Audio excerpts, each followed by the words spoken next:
Liam and his friends, a group of thrill-seeking 20-somethings, were always drawn to the eerie horror movies, ghost stories, and, of course, expeditions to reportedly haunted places were their endless delight. Life in their small suburban town could sometimes be dull, and they constantly sought something to stir things up. There was one particular spot, a vast pine forest situated on a hill about a 3-hour drive from Liam's home. That forest, according to whispers, was haunted. For years, hushed tales of the place had haunted their childhoods. The Bow, a treacherous, steep cliff, where many desperate souls had chosen to end their lives. Locals frequently spoke of horrifying sights, ghostly body parts scattered across the forest floor, and the spine-chilling sounds of screaming and human-like tortured cries for help echoing through the night.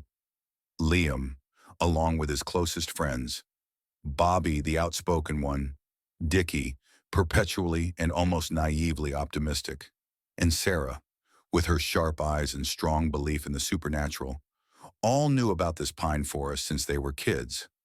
But for some reason, an invisible fear always held them back, preventing them from ever daring to visit, until one day, they had grown somewhat bored with the familiar haunted spots in their town. They'd never actually seen any ghosts, just minor noises or cold spots. One late weekend evening, as the group racked their brains for something to do, the thought of the pine forest suddenly resurfaced. A silence fell. Then, someone in the group, perhaps Bobby, murmured, "What if we go to the Bow?" Immediately, a flicker of hesitation crossed each face. Sarah, usually so confident, even looked worried. But then boredom and the yearning to challenge themselves in their 20s won out. They nodded in agreement, an unspoken pact for an adventure darker, more terrifying than anything they'd experienced before. It was a foggy and wet night when they began their journey to the pine forest. From the moment Liam got into Bobby's old SUV, an inexplicable sense of unease crept into his mind. A cold premonition, though he couldn't pinpoint what it was. He tried to push it aside, not wanting his friends to think he was a coward.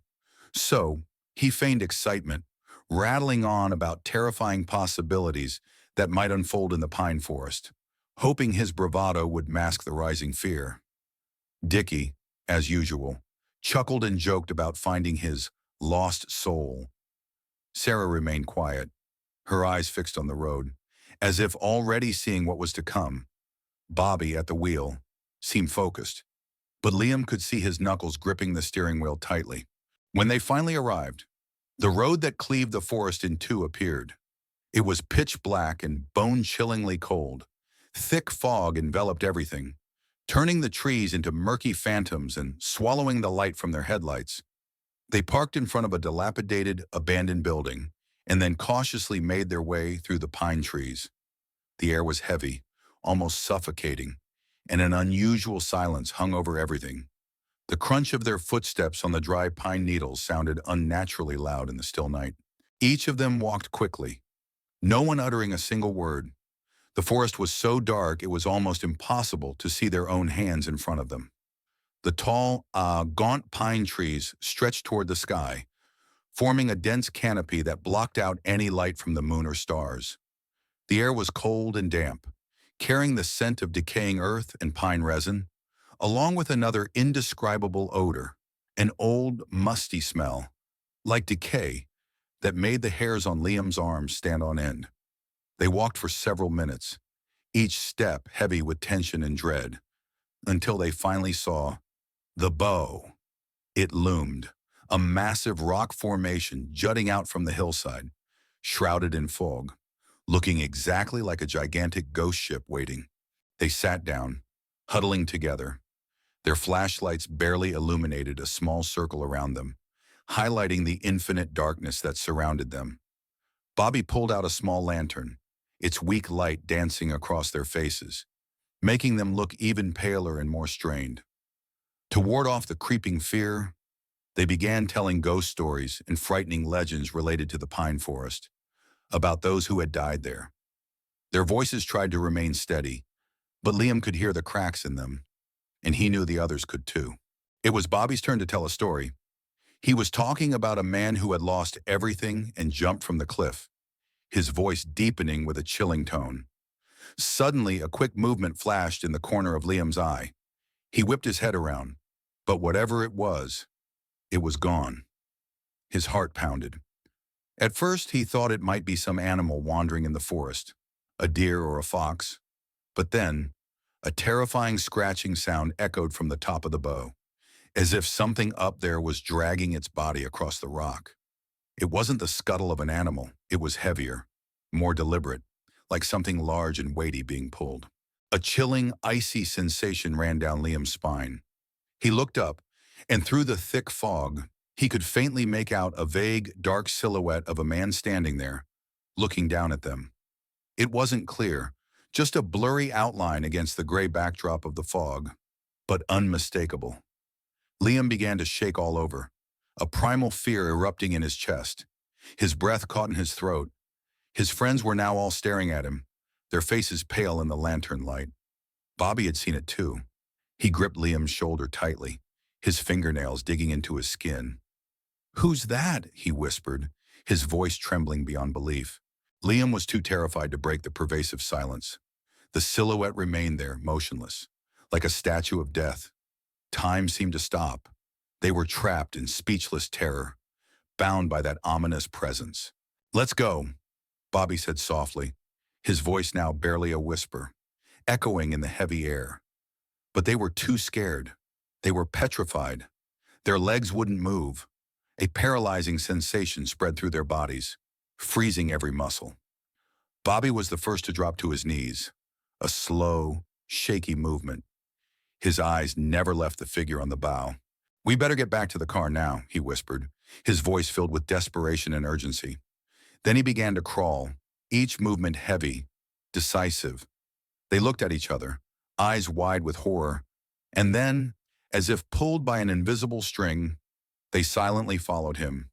Every step felt like a struggle, their bodies rigid with fear.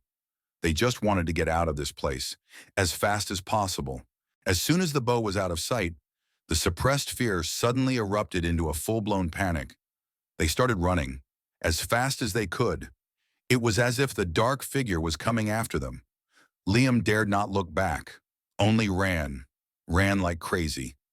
Every step was a silent prayer, begging God to save them from whatever lurked in the darkness.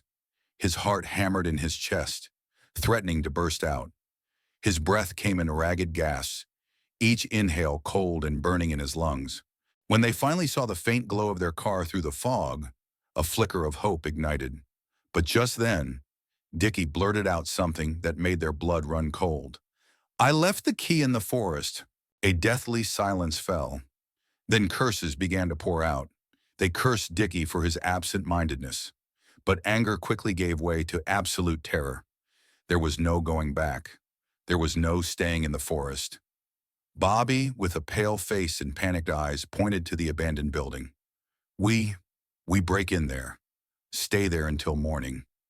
The idea was insane, but in that moment, it was their only option. At least it was some shelter from the vast darkness of the forest. The abandoned house, a crumbling ruin, reeked of dampness and decay. The locked door, rotted by time, was easily forced open.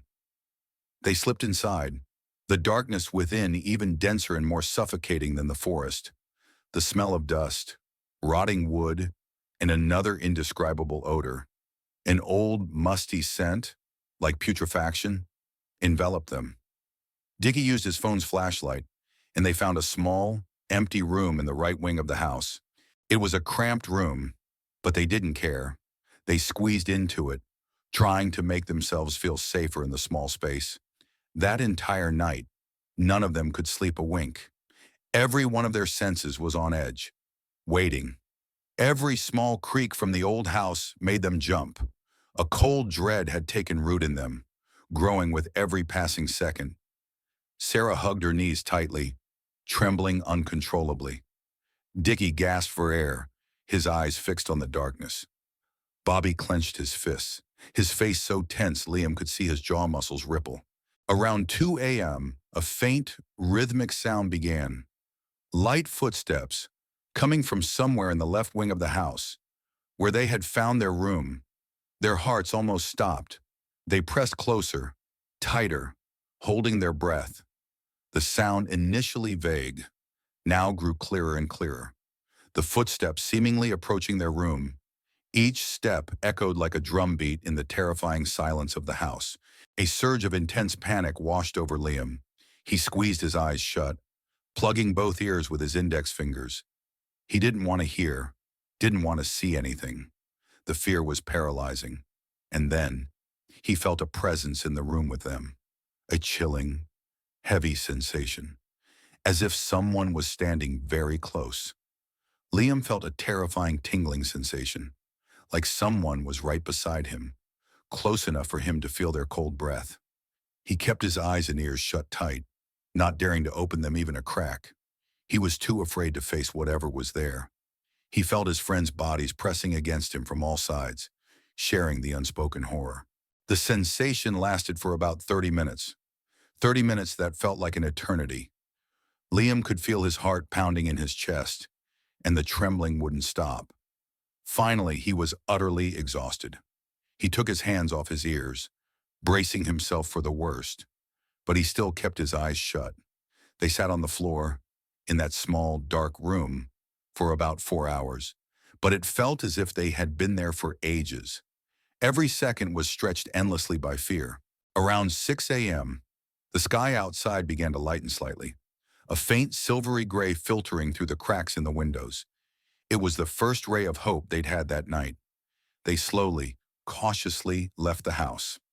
As the sun finally rose, casting pale golden rays down onto the forest, the fear began to dissipate. They returned to the forest to find the key. Miraculously, it was still there where Dickie had dropped it. They climbed into the car and drove straight back to town as fast as they could. On the entire drive home, no one said a word. They still couldn't believe their luck. They had escaped that place, safe and sound. Each of them was lost in their own thoughts, trying to process what had happened. To this day, Liam still gets goosebumps whenever he thinks about that terrifying night in the pine forest. He swears he will never go back there, even if it were the last safe place on Earth. That forest held a dark secret, and it had shown them a glimpse of it. A warning, a lesson, and a fear that would haunt them forever.